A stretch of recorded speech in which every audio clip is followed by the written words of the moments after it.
it's going to happen to records, well, won't it happen to everything else? I mean, who decides what's obscene? If you don't like it, don't buy it. Obscenity, if you put a label on it, is still obscenity. The First Amendment to the Constitution is very clear about freedom of speech, and yet somebody, somewhere, is always trying to carve out an exception to outlaw words or images or actions that they don't like.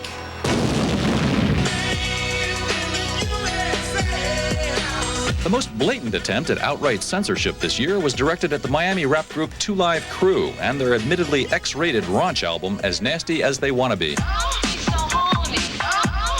Is this stuff stupid? Well, yes. I think the brothers are kind of ignorant. But is it actually bad for you? Bad enough to be banned? We talk the same thing as Dice Clay talks. We talk the same thing that Murphy talked. You know, it's just hooked up to a rap beat. No one has ever produced as sexually explicit an album in the history of the world, and no one, in my opinion, has ever produced an obscene record album, ever, except for this one album by one rap group out of my hometown, Miami, Florida, and that's why I've gone after him.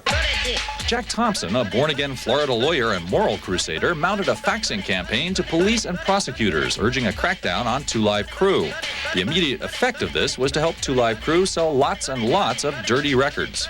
They walked out of that small town in Florida and went, "Thank you, Jesus." This controversy has elevated to them to this huge, huge status, and the bottom line is they're probably one of the weakest rap bands ever in the history of rap music. Then in June, a local federal judge ruled that the 2 Live Crew album was obscene. 2 days later, record store owner Charles Freeman was arrested for selling it, and 2 days after that, the group itself was busted for performing songs from it at an adults-only nightclub.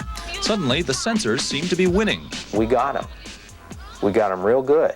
Who would ever think that here in the United States of America, we will be telling grown people what they can purchase and what they can't purchase?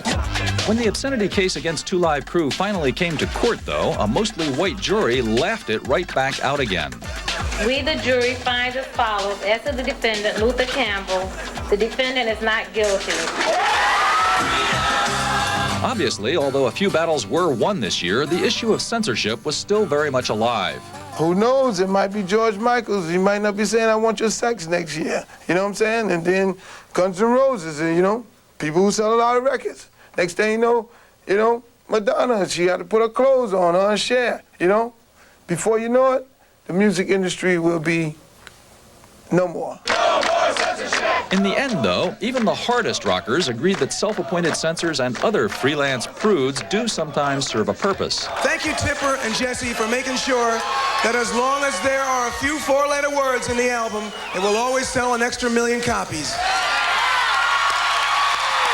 So that was 1990, a year in which rock and pop musicians were at the forefront of a new fight against censorship and cultural repression.